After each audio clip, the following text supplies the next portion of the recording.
नमस्कार दोस्तों, आप सभी का एक बार फिर से स्वागत है हमारे YouTube चैनल द हिस्टोरिका पर। साथियों, आज हम लोग काशी हिंदू विश्वविद्यालय के एमए इतिहास 2013 के प्रश्न पत्र को हल करने वाले हैं। इससे पहले हम 2010, 2011, 2012, 2015, 2016 और 2017 के प्रश्न पत्र को हल कर चुके हैं और आज हम आप लोगों के सामने 2013 के प्रश्न पत्र को लेकर उपस्थित हो रहे हैं। अगर आप लोग अब तक हमारे चैनल को सब्सक्राइब नहीं किए हैं तो सब्सक्राइब कर लीजिए ताकि ऐसी ही महत्वपूर्ण जानकारी आप लोगों तक सबसे पहले पहुंचते रहे। तो चलिए हम लोग शुरू करते हैं आज के इस वीडियो को और देखते हैं सबसे पहले प्रश्न को। तो देखिए 2013 का जो सबसे पहला प्रश्न है वो ये है कि निम्नलिखित में से किसकी पूजा हड़प्पा संस्कृति में नहीं होती थी, यानी कि हड़प्पा काल में किस देवता की पूजा नहीं की जाती थी। तो इसका सही उत्तर विष्णु हो जाएगा, यानी कि उस समय विष्णु की पूजा नहीं होती थी। शिव, पीपल और मातृदेवी की पूजा हड़प्पा संस्कृति में की जाती थी। चलिए अगले प्रश्न को देखते हैं। चहुंदड़ों के उत्खनन का निर्देशन किसने किया? तो इसका सही उत्तर क्या हो जाएगा? जे.एच. मैके के द्वारा चहुंदड़ों के उत्खनन का निर्देशन किया गया। चलिए हम लोग अब अगले प्रश्न को देखते हैं कि अगला प्रश्न क्या है। तो निम्नलिखित में से हड़प्पा सभ्यता का कौन सा नगर 3 भागों में विभाजित था? तो इसका सही उत्तर क्या हो जाएगा? धौलावीरा, यानी कि जो धौलावीरा है यह 3 भागों में विभाजित था। चलिए अगले प्रश्न को देखते हैं कि संधव मुद्राओं का सर्वाधिक प्रचलित अभिप्राय निम्नलिखित में से कौन है? तो इसका सही उत्तर एक श्रृंगी पशु हो जाएगा, यानी कि एक श्रृंगी पशुओं का अंकन सिंधु काल के मुद्राओं पर रहता था। अगला प्रश्न है शतपथ ब्राह्मण किस वेद से संबंधित है? तो इसका सही उत्तर क्या हो जाएगा? यजुर्वेद। और यजुर्वेद की कितनी शाखाएं होती हैं, इसका उत्तर आप हमें कमेंट के माध्यम से ज़रूर बताइएगा। चलिए हम लोग अगले प्रश्न को देखते हैं कि उपनिषद युग का राजा अश्वपति कहाँ का शासक था? तो जो अश्वपति था वो केकय का शासक था और सूरसेन का शासक कौन था? इसका उत्तर आप हमें कमेंट के माध्यम से ज़रूर दीजिएगा।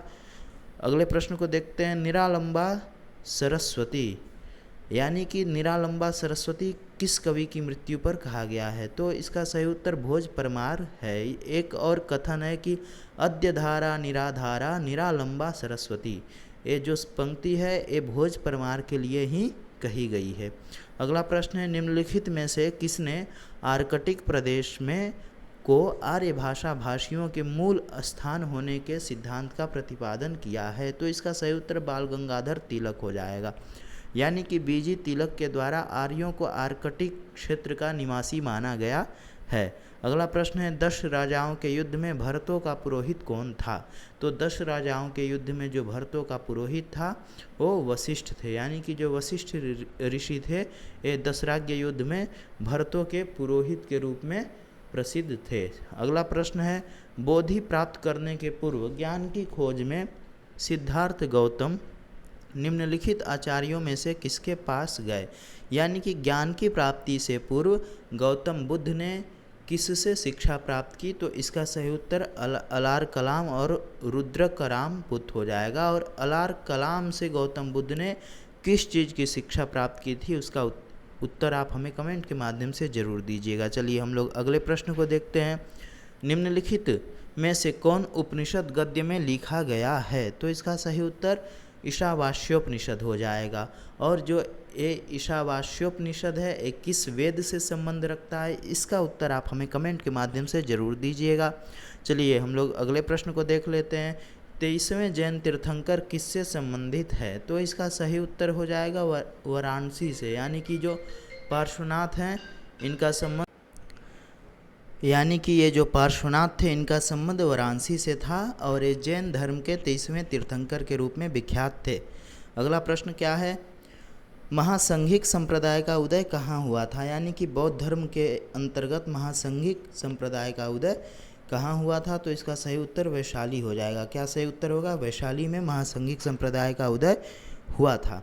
अगला प्रश्न है निम्नलिखित युगों में कौन सा ही सुमेलित नहीं है?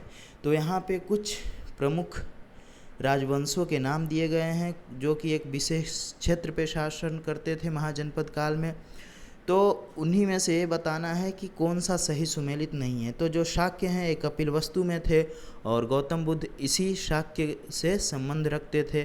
कौलिय रामग्राम में थे, मल्ल जो थे कुशीनगर में थे।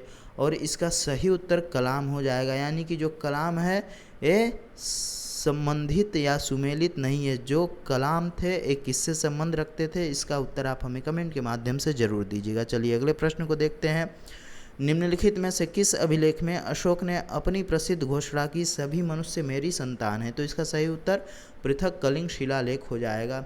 अगला प्रश्न है, निम्नलिखित में से किस राजवंश के शासक देवपुत्र की उपाधि धारण करते थे? तो जो कुषाण वंश के शासक थे ये लोग देवपुत्र की उपाधि धारण करते थे।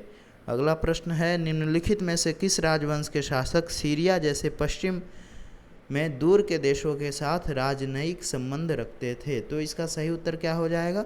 इसका सही उत्तर मौर्य हो जाएगा, यानी कि जो मौर्यों का संबंध था वो सीरिया जैसे दूर या पश्चिम के देशों से भी था। अगला प्रश्न है, यूनानी रोमन साहित्य में सेंड्रोकोट्टस का समीकरण किसने चंद्रगुप्त मौर्य से किया है? तो इसका सही उत्तर विलियम जोन्स हो जाएगा। ये प्रश्न बहुत बार पूछा गया है।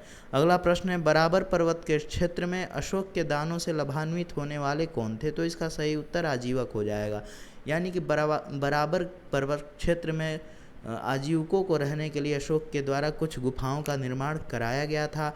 और अगर आप लोगों को उन गुफाओं का नाम याद होगा तो आप हमें कमेंट के माध्यम से ज़रूर बताइएगा। चलिए अगले प्रश्न को देखते हैं। निम्नलिखित में कौन कनिष्क प्रथम की राजधानी थी? यानी कि कनिष्क की जो प्रथम राजधानी थी वो कौन सी थी? तो ये पुरुषपुर थी। पुरुषपुर का वर्तमान नाम क्या है? इसका उत्तर आप हमें कमेंट के माध्यम से दीजिएगा। और जो दूसरी राजधानी थी ये मथुरा थी, यानी कि प्रथम राजधानी जो थी वो पुरुषपुर और द्वितीय यानी कि सेकेंड राजधानी जो थी वो मथुरा थी।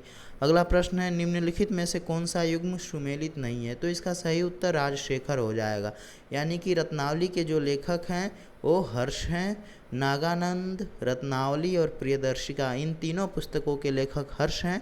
और राजशेखर की जो पुस्तक है वो काव्य मीमांसा है। अगला प्रश्न है, पर्णदत्त को किसने सौराष्ट्र का प्रांतपति बनाया था? यानी कि जो पर्णदत्त था इसको सौराष्ट्र का प्रांतपति किसके द्वारा बनाया गया था? तो इसका सही उत्तर स्कंदगुप्त हो जाएगा। और ये जो पर्णदत्त था इसके द्वारा कौन सा ऐसा विशेष काम किया गया था? इसका उत्तर आप हमें कमेंट के माध्यम से ज़रूर दीजिएगा। चलिए अगले प्रश्न को देखते हैं। निम्नलिखित में से किसने 4 अश्वमेध यज्ञ करने का श्रेय दिया जाता है? तो इसका सही उत्तर प्रवरसेन प्रथम हो जाएगा। और प्रवरसेन प्रथम किस वंश से संबंध रखता था? इसका उत्तर आप हमें कमेंट के माध्यम से जरूर दीजिएगा। चलिए अगले प्रश्न को देखते हैं। चंद्रगुप्त के समय कांची का राजा कौन था? तो चंद्रगुप्त के समय यानी कि समुद्रगुप्त के समय कांची का राजा जो था वो विष्णुगोप था। कौन था? विष्णुगोप जो था वो समुद्रगुप्त के समय में कांची का राजा था। लिच्छवी दौहित्र की उपाधि किसने धारण की थी? यानी कि लिच्छवी दौहित्र यानी कि लिच्छवी का पुत्र की उपाधि किसके द्वारा धारण की गई थी? तो इसका सही उत्तर क्या हो जाएगा? इसका सही उत्तर समुद्रगुप्त हो जाएगा। अगले प्रश्न को देखते हैं। निम्नलिखित में से कौन एक महिला आलवार संत थी? तो इसका सही उत्तर आंडाल हो जाएगा। निम्नलिखित में से कौन अपने को ब्रह्म क्षत्रिय कहते थे? यानी कि जो सेन राजवंश के राजा थे वो खुद को ब्रह्म क्षत्रिय कहते थे। अगला प्रश्न है, निम्नलिखित में किसकी उपाधि परम सौगात की थी? तो जो राज्यवर्धन की उपाधि थी वो परम सौगात की थी। ऐसा वर्णन हमें बांसखेड़ा लेख से मिलता है, लेकिन कहीं कहीं कुछ लोगों के द्वारा धर्मपाल को भी इसका सही उत्तर माना गया है, यानी कि धर्मपाल को भी कुछ लोग इसका सही उत्तर मानते हैं। चलिए अगले प्रश्न को हम लोग देख लेते हैं। अगला प्रश्न है, किसके काल में गंगईकोंड चोलपुरम चोल साम्राज्य की राजधानी बनी? तो इसका सही उत्तर राजेंद्र प्रथम हो जाएगा। अगला प्रश्न क्या है? वे उत्तर भारतीय राजवंश जिन्होंने राष्ट्रकूटों का मुकाबला किया, तो प्रतिहार एवं पालों यानी कि जो गुर्जर प्रतिहार थे और पाल थे इनके द्वारा ही राष्ट्रकूटों का मुकाबला किया गया। और ये राष्ट्रकूटों का जो से मुकाबला हुआ था वो किस संदर्भ में हुआ था, किस चीज़ को लेकर हुआ था? अगर आपको इसका उत्तर पता होगा तो हमें ज़रूर बताइएगा। चलिए अगले प्रश्न को देखते हैं। किताब ए रहला किसने लिखा? तो इसका सही उत्तर इब्न बतूता हो जाएगा। और यह मोरक्को का रहने वाला था। और यह किसके समय में भारत आया था? इसका उत्तर आप हमें कमेंट के माध्यम से ज़रूर दीजिएगा। 2.5 दिन के झोपड़ा का निर्माण कुतुबुद्दीन ऐबक के द्वारा कराया गया था, इसका सही उत्तर होगा। इल्तुतमिश का खलीफा को मान्यता पत्र कब प्राप्त हुआ, तो इसका सही उत्तर 1929 में होगा। अगले प्रश्न को देखते हैं। अगला प्रश्न क्या है, बलबन के शासनकाल में दिल्ली का कोतवाल कौन था, यानी कि बलबन के समय दिल्ली का जो कोतवाल था वो कौन था, तो फखरुद्दीन फखरू जो था वो दिल्ली का कोतवाल था बलबन के समय में। अलाउद्दीन खिलजी ने किस नवीन मंत्रालय की स्थापना की थी, यानी कि अलाउद्दीन खिलजी के द्वारा किस नवीन मंत्रालय की स्थापना की गई थी, तो दीवाने मुस्तखराज यानी कि राजस्व विभाग की स्थापना की गई थी। अफगानपुर दुर्घटना से किस सुल्तान की मृत्यु से संबंधित है, तो गयासुद्दीन तुगलक से अफगानपुर दुर्घटना जो है वो संबंधित है। अगला प्रश्न है, किस सुल्तान के चरित्र में विरोधी तत्वों का मिश्रण है, तो इसका सही उत्तर मोहम्मद बिन तुगलक हो जाएगा। अगला प्रश्न है, किसने कृषि विभाग दीवाने अमीर कोही की स्थापना की थी, तो इसका सही उत्तर मोहम्मद बिन तुगलक हो जाएगा। मोहम्मद बिन तुगलक के द्वारा दीवाने अमीर कोही की स्थापना की गई थी। चलिए हम लोग अगले प्रश्न को देखते हैं। खेतों को सींचने के लिए किसने नहरों का निर्माण कराया, तो इसका सही उत्तर फिरोज तुगलक हो जाएगा। फिरोज तुगलक ने नहरों का निर्माण कराया था। और किस सुल्तान ने आगरा शहर को बसाया था, तो सिकंदर लोदी के द्वारा आगरा शहर की स्थापना की गई थी। अगला प्रश्न है, लोदी थे, तो जो लोदी थे ये लोग अफगान के थे। अगला प्रश्न है, 1526 ईस्वी में पानीपत का युद्ध कब लड़ा गया, यानी कि 1526 में जो पानीपत का युद्ध हुआ था वो किस तारीख को हुआ था, तो इसका सही उत्तर 21 अप्रैल 1526 होगा। और यह युद्ध किसके और किसके मध्य लड़ा गया, इसका उत्तर आप हमें कमेंट के माध्यम से ज़रूर दीजिएगा। चलिए अगले प्रश्न को देखते हैं। बाबर के आक्रमण के समय पंजाब का गवर्नर कौन था, यानी कि जब बाबर ने आक्रमण किया उस समय पंजाब का गवर्नर कौन था, तो दौलत खां लोधी था। और ये दौलत खां लोधी किससे संबंध रखता था, इसका उत्तर आप हमें कमेंट के माध्यम से ज़रूर दीजिएगा। सुलह कुल क्या है, तो सुलह कुल जो है ये सबके साथ शांति की नीति है।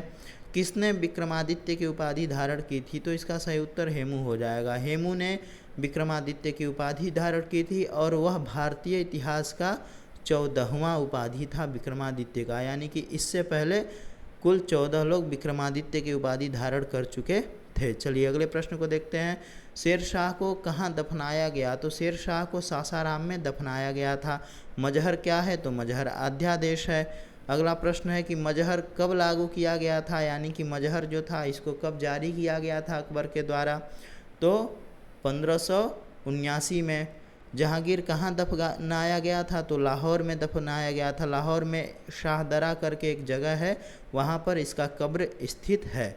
चलिए अगले प्रश्न को देख लेते हैं। तुजुके बाबरी किस भाषा में लिखी गई है, तो इसका सही उत्तर तुर्की भाषा होगा। हम अभी थोड़ा फास्ट चल रहे हैं क्योंकि ये सारे प्रश्न इससे पहले पूछे जा चुके हैं, और अगर आप लोग मेरा पहले का वीडियो देखे होंगे तो ये सारे प्रश्नों की चर्चा हम कर चुके हैं, इसलिए हम अभी थोड़ा तेज़ी से निकल रहे हैं ताकि आप लोगों को भी जो नए प्रश्न हैं उसको जानने का मौका जल्दी से मिले। तो आगरा की मोती मस्जिद किसने बनवाया, तो शाहजहां ने बनवाया था। और जामा मस्जिद किसने बनवाया, इसका उत्तर आप हमें कमेंट के माध्यम से ज़रूर दीजिएगा, क्योंकि आजकल जामा मस्जिद बहुत चर्चा का विषय बना हुआ है। चलिए अगले प्रश्न को देखते हैं। मुगलों की मनसबदारी प्रथा का स्रोत कहाँ से था, तो मध्य एशिया से था। सिंहासन बत्तीसी का अनुवाद फारसी में किसके द्वारा किया गया, तो बदायूनी और फैजी जो थे इनके द्वारा सिंहासन बत्तीसी का फारसी में अनुवाद किया गया था। अगला प्रश्न है, किस मुगल बादशाह के अधीन हिंदू मनसबदारों का प्रतिशत कुल मनसबदारों में 33% था, तो इसका सही उत्तर औरंगजेब हो जाएगा। अगला प्रश्न है, वह रूसी यात्री था जो 1417 ईस्वी में बहमनी साम्राज्य में आया था, तो जो निकितिन था वो 1417 ईस्वी में बहमनी साम्राज्य में आया हुआ था। और कहीं कहीं इसका हमें उत्तर निकोलो कांटी जो कि देवराय द्वितीय के समय में आया था, तो उसके भी बारे में प्राप्त होती है। तो जो इस साल BHU ने इसका सही उत्तर जो माना है वो निकोलो कांटी को ही माना है, तो निकितन नहीं होगा। चलिए अगले प्रश्न को देख लेते हैं। महमूद गवां किसका प्रधानमंत्री था, यानी कि जो महमूद गवां था वो किसका प्रधानमंत्री था, तो महमूद शाह द्वितीय का जो प्रधानमंत्री था वो महमूद गवां था। अगला प्रश्न है, इनमें से कौन बहमनी राज्य नहीं है, यहाँ पे कुछ राज्यों का नाम दिया गया है और इसमें ये पूछा गया है कि इनमें से कौन सा राज्य है जो कि बहमनी राज्य के अंतर्गत शामिल नहीं था। तो इसका सही उत्तर दौलताबाद हो जाएगा। सैयद बंधुओं के नाम क्या क्या थे, यानी कि जो सैयद बंधु थे इनके नाम क्या थे। तो इसका सही उत्तर मोहम्मद एवं अहमद हो जाएगा, यानी कि जो मोहम्मद और अहमद था ये सैयद बंधुओं के नाम थे। चलिए अगले प्रश्न को, सैयद बंधुओं के जो नाम थे वो हुसैन और अब्दुल्ला थे। मोहम्मद और अहमद जो है एक गलत उत्तर होगा, हुसैन और अब्दुल्ला जो है ये सही उत्तर होगा। चलिए अगले प्रश्न को देखते हैं। किस हैदराबाद राज्य का संस्थापक कौन था। तो हैदराबाद राज्य का जो संस्थापक था वो निजामुल मुल्क था। अगला प्रश्न क्या है, नादिर शाह कहाँ का शासक था। तो जो नादिर शाह था ये ईरान का शासक था।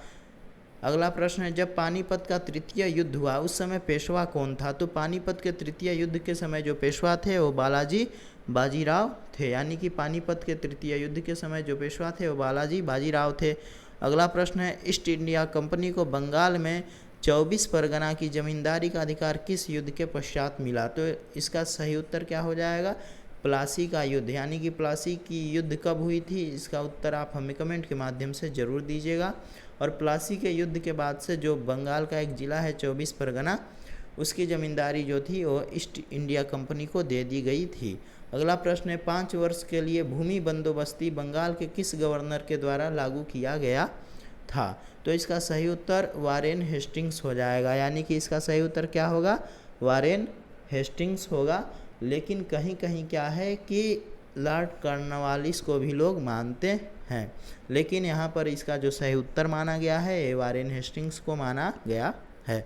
चलिए अगले प्रश्न को देखते हैं। 1773 के रेगुलेटिंग एक्ट के द्वारा उच्चतम न्यायालय का प्रधान न्यायाधीश किसे नियुक्त किया गया। तो एलिजा इम्पे को उच्च न्यायालय का प्रधान न्यायाधीश जो था वो नियुक्त किया गया था। अगला प्रश्न है, किस युद्ध के पश्चात सलबाई की संधि 1782 पर हस्ताक्षर किया गया था। तो प्रथम आंग्ल मराठा युद्ध, इसका सही उत्तर तीसरे नंबर का हो जाएगा। अगला प्रश्न है, किस अधिनियम के द्वारा बोर्ड ऑफ कंट्रोल की स्थापना की गई। तो पिट इंडिया का जो एक्ट था 1784 का, इसके द्वारा ही बोर्ड ऑफ कंट्रोल की स्थापना की गई थी। अगला प्रश्न है, लॉर्ड विलियम बेंटिक के द्वारा 1832 को किस राज्य में मिला लिया गया, यानी कि लॉर्ड विलियम बेंटिक के द्वारा 1832 में किस राज्य को मिला लिया गया। तो कछार को। अगला प्रश्न क्या है कि जब प्रथम आंग्ल वर्मा युद्ध लड़ा गया उस समय बंगाल का गवर्नर जनरल कौन था, यानी कि प्रथम आंग्ल वर्मा युद्ध के समय बंगाल का जो गवर्नर जनरल था वो कौन था। तो इसका सही उत्तर जो है वो लॉर्ड एम हर्स्ट हो जाएगा, यानी कि प्रथम आंग्ल वर्मा युद्ध के समय बंगाल का governor general Lord Amherst था। अगला प्रश्न है, अमृतसर की संधि पर हस्ताक्षर कब हुए, यानी कि जो अमृतसर की संधि हुई थी उस पर हस्ताक्षर कब हुए थे। तो इसका सही उत्तर क्या हो जाएगा, अमृतसर की संधि का हस्ताक्षर का सही उत्तर 25 अप्रैल 1809 ईस्वी में अमृतसर के संधि पर हस्ताक्षर हुए थे। बम्बई प्रेसिडेंसी में रैयतवाड़ी किसने लागू किया। तो एल्फिंस्टन के द्वारा बम्बई प्रेसिडेंसी में रैयतवाड़ी जो सिस्टम थी उसको लागू की गई थी। अगला प्रश्न है, 1818 में मराठों के पतन के पश्चात सतारा का राज्य किसको दे दिया गया। तो इसका सही उत्तर प्रताप सिंह हो जाएगा। फोर्ट विलियम कॉलेज की स्थापना कब की गई। तो 1800 ईस्वी में की गई, और किसके द्वारा की गई। अगर आपको इसका उत्तर पता होगा तो हमें कमेंट के माध्यम से ज़रूर बताइएगा। चलिए अगले प्रश्न को देखते हैं। किस चार्टर में भारत सरकार को देश में दास प्रथा समाप्त करने के लिए कहा गया। तो 1833 का चार्टर एक्ट। संवाद कौमुदी को कब प्रारंभ किया गया, यानी कि संवाद कौमुदी नामक जो पत्रिका थी उसको कब प्रारंभ किया गया। तो इसका सही उत्तर 1821 में हो जाएगा। और किसके द्वारा किया गया, इसका उत्तर आप हमें कमेंट के माध्यम से ज़रूर दीजिएगा। चलिए अगले प्रश्न को देखते हैं।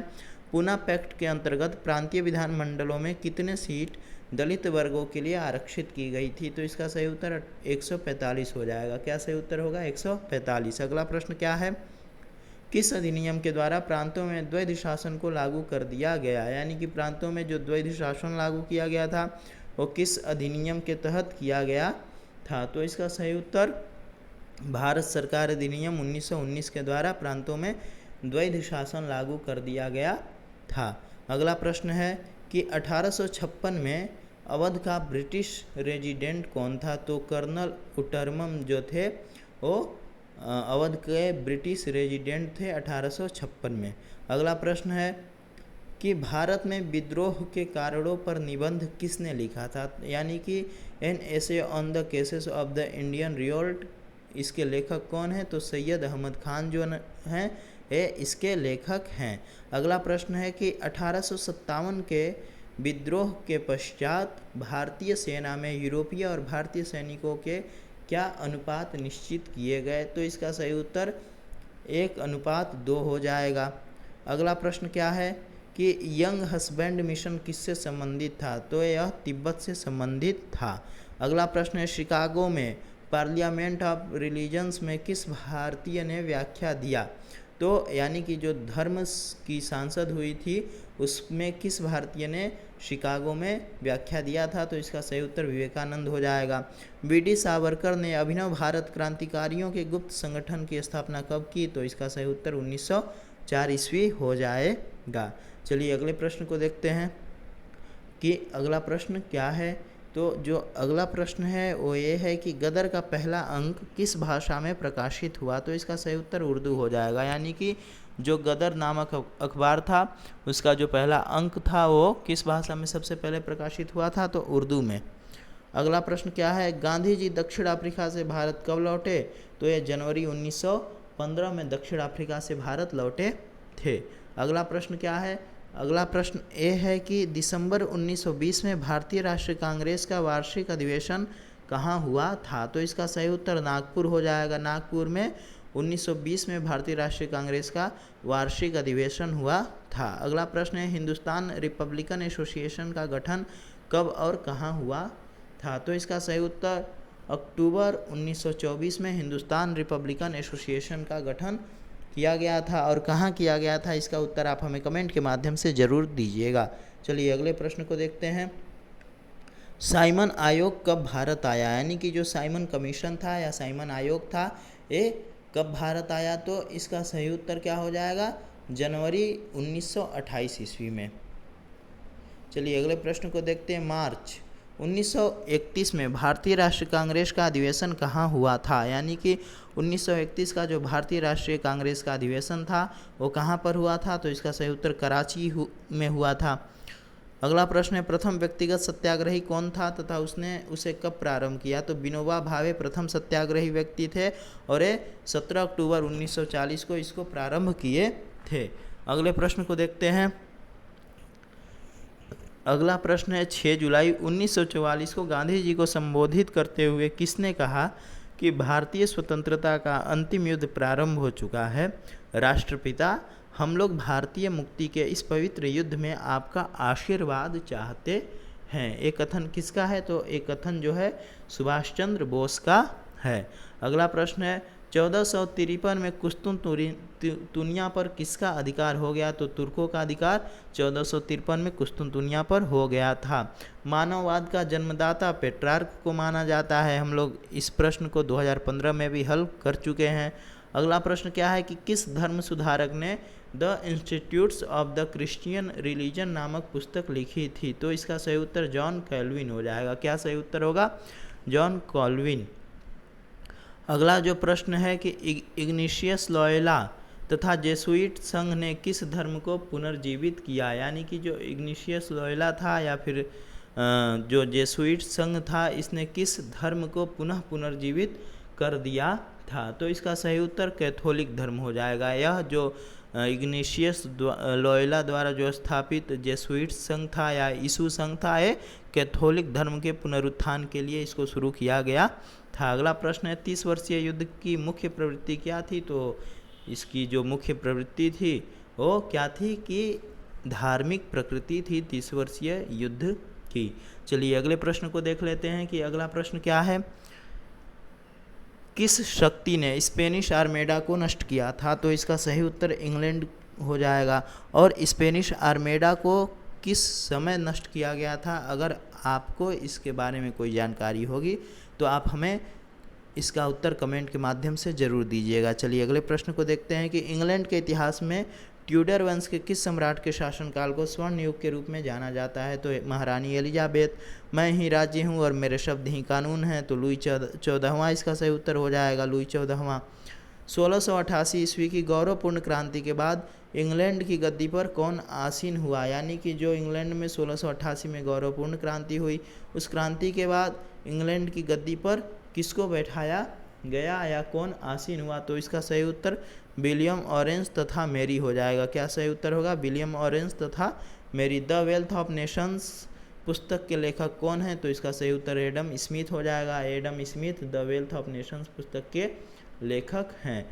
अब अगले प्रश्न को देखते हैं कि पर्सिया में किस राजवंश ने शासन किया। तो जो होहेनजोलनर वंश था उसने क्या बोलते हैं कि पर्सिया पे शासन किया था। अगला प्रश्न है कि सप्तवर्षीय युद्ध की शुरुआत कब की गई, यानी कि जो सप्तवर्षीय युद्ध की शुरुआत की गई थी ये कब की गई थी। तो इसका सही उत्तर 1756 ईस्वी हो जाएगा। आधुनिक रूस का जन्मदाता कौन था? तो पीटर महान था। अगला प्रश्न है कि औद्योगिक क्रांति का प्रारंभ किससे हुआ। तो वस्त्र उद्योग से औद्योगिक क्रांति का प्रारंभ हुआ। शक्ति विभाजन के सिद्धांत का प्रतिपादक कौन है। तो इसका सही उत्तर क्या हो जाएगा? इसका सही उत्तर मॉन्टेस्क्यू हो जाएगा। यानी कि शक्ति के पृथक्करण का जो सिद्धांत है, विभाजन का जो सिद्धांत है, उसके जन्मदाता मॉन्टेस्क्यू को माना जाता है, जिन्होंने कानून की आत्मा नामक पुस्तक लिखी थी। चलिए अगले प्रश्न को देखते हैं। फ्रांसीसी क्रांति कब हुई। तो ये 1789 में हुई थी। अगला प्रश्न है किस क्रांति ने यूरोप में राष्ट्रवाद की भावना को विकसित किया। तो इसका सही उत्तर फ्रांसीसी क्रांति हो जाएगा। यानी कि फ्रांसीसी क्रांति के ही द्वारा यूरोप में राष्ट्रवाद की भावना को विकसित किया गया। अगला प्रश्न है औद्योगिक क्रांति के फलस्वरूप निम्नलिखित में से किस विचारधारा का विकास हुआ। तो इसका सही उत्तर पूंजीवाद हो जाएगा। यानी कि औद्योगिक क्रांति के बाद सबसे अधिक पूंजीवादी विचारधारा का जो है वो विकास हुआ। अगला प्रश्न है यूरोप में प्रथम स्टॉक एक्सचेंज की स्थापना कहाँ की गई। तो इसका सही उत्तर क्या हो जाएगा? एंटवर्प में। यानी कि एंटवर्प में प्रथम स्टॉक एक्सचेंज की स्थापना की गई थी यूरोप में। लेकिन कहीं कहीं हमें लंदन भी मिलता है और उसको मिलने का समय 1773 मिलता है, लेकिन यहाँ पर BHU के द्वारा एंटवर्प को सही उत्तर माना गया है। अब अगला प्रश्न क्या है? अगला प्रश्न है कि कौन समाजवादी एक कारखाने का मालिक था जिसने अपने कारखाने में समाजवादी सुधार किया। तो इसका सही उत्तर रॉबर्ट ओवेन हो जाएगा। और ये रॉबर्ट ओवेन जो था ये कहाँ का रहने वाला था, इसका उत्तर आप हमें कमेंट के माध्यम से जरूर दीजिएगा। चलिए अगले प्रश्न को देखते हैं। जर्मनी का एकीकरण किसके विरुद्ध युद्ध से पूर्ण हुआ। यानी कि जो जर्मनी का एकीकरण था वो किसके विरुद्ध युद्ध करने से पूर्ण हुआ। तो इसका सही उत्तर फ्रांस हो जाएगा। अगला प्रश्न है 1878 की बर्लिन संधि का अध्यक्ष कौन था। तो इसका सही उत्तर क्या होगा? बिस्मार्क होगा। यानी कि इसका सही उत्तर 112 का जो है ये बिस्मार्क हो जाएगा। लेकिन कहीं कहीं इसका सही उत्तर अलेक्जेंडर प्रथम को माना जाता है। यानी कि 1878 की बर्लिन संधि का जो अध्यक्ष माना जाता है वो कहीं कहीं अलेक्जेंडर प्रथम को माना जाता है, लेकिन यहाँ पे BHU के द्वारा इसका सही उत्तर बिस्मार्क को माना गया है। यूरोप का बीमार देश किसे कहा जाता है। तो तुर्की को कहा जाता है। चलिए अगले प्रश्न को देखते हैं। प्रथम विश्व युद्ध होने का तत्कालिक कारण क्या था। तो इसका सही उत्तर होगा आर्च ड्यूक फर्डिनेंड की हत्या। देखिए हम लोग विश्व इतिहास अभी पेपर सॉल्व कर रहे हैं, तो इसमें जो भी विश्व इतिहास पे चर्चा कर रहे हैं वो तो कर ही रहे हैं। पेपर का जब हम सॉल्व करा लेंगे सारा पेपर 2010 से 2021 तक का, इसके बाद हम लोग एक स्पेशल क्लास चलाएंगे सिर्फ और सिर्फ विश्व इतिहास के लिए, क्योंकि विश्व इतिहास एक बहुत बड़ा गेम चेंजर साबित हो सकता है आप लोगों के लिए। तो हम विश्व इतिहास का एक अच्छा लाइव सेशन चलाया करेंगे जिससे कि आप लोगों को ज़्यादा से ज़्यादा लाभ मिल सके। तो चलिए हम लोग अगले प्रश्न को देखते हैं। पेरिस शांति सम्मेलन की अध्यक्षता किसने की थी। यानी कि पेरिस में जो शांति सम्मेलन हुआ था उसकी अध्यक्षता किसके द्वारा की गई थी। तो क्लीमेंशु के द्वारा उसकी अध्यक्षता की गई थी। राष्ट्रसंघ का मुख्यालय कहाँ है। तो जेनेवा में है। अगला प्रश्न है रूस में बोल्शेविक क्रांति कब हुई। तो नवंबर 1917 को हुई। हिटलर द्वारा रचित पुस्तक का नाम मीन कैंप है। अगला प्रश्न है रूस में नई आर्थिक नीति किसने लागू किया। तो लेनिन ने लागू किया था। अगला प्रश्न है कि हिटलर ने पोलैंड पर कब आक्रमण किया। यानी कि हिटलर ने पोलैंड पर आक्रमण कब किया। तो इसका सही उत्तर 1 सितंबर 1939 हो जाएगा। पहला अफीम युद्ध कब हुआ। तो 1842 में हुआ। ताइपिंग विद्रोह का नायक कौन था? तो होंग स्यू च्यान जो थे ये ताइपिंग विद्रोह के नायक थे। जो लोग 2015 के प्रश्न पत्र को हल कर चुके होंगे वो लोग इन सारे प्रश्नों को दोहरा रहे हैं, क्योंकि यही सारे सेम प्रश्न 2015 में भी पूछे गए थे। तो आप लोग समझ सकते हैं कि प्रीवियस ईयर क्वेश्चंस पेपर के कितने महत्ता होती है आपके प्रवेश परीक्षा में। तो चलिए अगले प्रश्न को देखते हैं। सिमोनेस्की की संधि किन दो देशों के बीच हुई थी? तो इसका सही उत्तर चीन और जापान हो जाएगा। सुधारों के 100 दिन का आंदोलन का क्या उद्देश्य था? तो राजतंत्र के आधुनिकीकरण। बॉक्सर विद्रोह कब प्रारंभ हुआ? तो 1900 में प्रारंभ हुआ। कहीं कहीं 1899 भी लोग मानते हैं। अगला प्रश्न है, सनायत सेन के राजनीतिक विचारों को क्या कहते हैं? यानी कि सनायत सेन जो थे इनके राजनीतिक विचारों को क्या कहा जाता है? तो जनता के 3 सिद्धांत। और ये तीनों सिद्धांत कौन कौन से हैं? इसका उत्तर आप हमें कमेंट के माध्यम से जरूर दीजिएगा। चलिए अगले प्रश्न को देखते हैं। 1911 की क्रांति के पश्चात किस प्रकार के राज्य की स्थापना की गई? तो इसका सही उत्तर गणतांत्रिक राज्य की स्थापना की गई। चीनी साम्यवादी दल का संस्थापक कौन था? तो इसका सही उत्तर क्या हो जाएगा कि जो चीनी साम्यवादी दल था उसका संस्थापक जो था ये ली दचाओ था। कौन था? ली दचाओ। अगला प्रश्न है, प्रथम संयुक्त मोर्चा किन दो दलों के बीच में बना? तो कम्युनिस्ट और कुओमिंतांग के मध्य प्रथम संयुक्त मोर्चा बना था। अगला प्रश्न है, चीनी लोक गणराज्य किसके नेतृत्व में स्थापित हुआ? तो इसका सही उत्तर सनायत सेन हो जाएगा। क्या सही उत्तर होगा? सनायत सेन के नेतृत्व में चीनी लोक गणराज्य की स्थापना हुई थी। लेकिन कहीं कहीं सनायत सेन को न मानकर माओ त्से तुंग को माना गया है, और यहाँ पर भी इसका सही उत्तर क्या होगा? माओ त्से तुंग ही होगा। यानी कि माओ त्से तुंग को चीनी लोक गणराज्य के स्थापनकर्ता के रूप में जाना जाता है। ये सनायत सेन इसका सही उत्तर नहीं होगा। चलिए अगले प्रश्न को देखते हैं कि अगला प्रश्न क्या है। तो जो अगला प्रश्न है वो 21 मांगे क्या थी? तो चीन में अपने प्रभाव की रक्षा और संवर्धन के लिए जापान से जो मांगे की गई थी वो 21 मांगों के नाम से विख्यात थी। मेइजी पुनः स्थापना कब हुआ? यानी कि मेइजी पुनः स्थापित कब हुए? तो 1868 ईस्वी में हुए।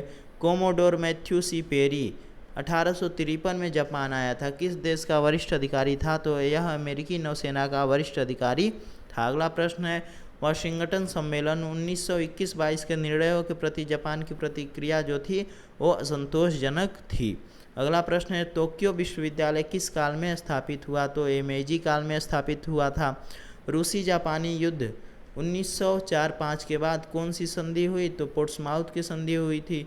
सिमोनस्की की संधि कब हुई थी? इसका उत्तर आप हमें कमेंट के माध्यम से जरूर दीजिएगा। चलिए अगले प्रश्न को देखते हैं। मेइजी पुनः स्थापना के बाद निम्नलिखित में से किस वर्ग को अपना अधिकार छोड़ना पड़ा? तो समुराय वर्ग को मेइजी पुनः स्थापना के बाद अपना अधिकार छोड़ना पड़ा। अगला प्रश्न है, 1941 में पर्ल हार्बर में क्या हुआ? तो जापान का अमेरिकी नौसेना पर आक्रमण हुआ।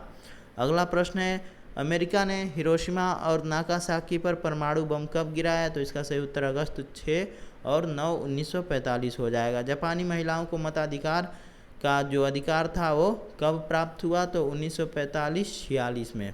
कब? 1945-46 में। 1921 में फैजल कहाँ का राजा बना? तो जो फैजल था ये इराक का शासक था। जो फैजल था वो कहाँ का राजा बना? तो ये फैजल जो था इराक का राजा बना। अगला प्रश्न है, आधुनिक तुर्की का जनक मुस्तफ़ा कमाल पाशा को कहा जाता है। आंग्ल इराक 1930 संधि कितने वर्षों के लिए बनी? तो इसका सही उत्तर 25 वर्षों के लिए बनी। तुर्की को कब गणतंत्र घोषित किया गया? तो 1923 में जो है तुर्की को गणतंत्र घोषित किया गया। अगला प्रश्न क्या है कि बहाबी आंदोलन का प्रवर्तक कौन था? तो इसका सही उत्तर इब्न अब्दुल बहाब हो जाएगा। ये सारे प्रश्न 2015 में पूछे गए थे। यानी कि जो लोग 2013 के प्रश्न पत्र को हल किए होंगे वो लोग 2015 में एमए इतिहास में आराम से प्रवेश पा लिए होंगे। चलिए अगले प्रश्न को देखते हैं। स्वेज नहर का निर्माण किसने कराया? तो इसका सही उत्तर फर्डिनेंड द लेसेप्स हो जाएगा। मिस्र के शासक की उपाधि क्या थी? तो खदीव थी। अगला प्रश्न है, रजा शाह ने किस राजवंश की स्थापना किया था? तो इसका सही उत्तर पहलवी हो जाएगा। रजा शाह के द्वारा पहलवी राजवंश की स्थापना की गई थी। अगला प्रश्न है, 1934 में ईरान के किस शहर में इंजीनियरिंग कॉलेज की स्थापना हुई? तो इसका सही उत्तर तेहरान हो जाएगा। ईरान के तेहरान में 1934 ईस्वी में इंजीनियरिंग कॉलेज की स्थापना की गई। सऊदी अरब की सबसे बड़ी पेट्रोल कंपनी जो है उसका नाम अरामको है। तो ये जो सऊदी अरब की सबसे बड़ी पेट्रोल कंपनी है ये अरामको है। ये आप लोगों को पता है क्योंकि 2015 में भी ये प्रश्न पूछा जा चुका है और 2015 के प्रश्न पत्र को हम सॉल्व करा चुके हैं। तो ये इस साल का यानी कि 2013 का सबसे आखिरी प्रश्न था। और ऐसे ही हम लोग अब ज़्यादा नहीं बचा है 2014, इसके बाद 18, 19, 20 और 21 के प्रश्न पत्र को हल कर लेने के बाद हम लोग टोटल 10 से यानी कि 2010 से लेकर 2021 तक के प्रश्न पत्रों को हल कर लेंगे। और इसके बाद हम लोग इतिहास के लिए नियमित क्लास वगैरह करेंगे ताकि आप लोगों को ज़्यादा से ज़्यादा लाभ मिले, क्योंकि पैटर्न वगैरह चेंज हुआ है, प्रश्न कैसे बनेंगे कोई नहीं बता सकता है। लेकिन फिर भी हम लोग अपनी तरफ से पूरी तैयारी करेंगे और लगे रहेंगे ताकि हम लोग अच्छा से अच्छा प्रदर्शन कर सकें। तो आज के लिए इतना ही, धन्यवाद।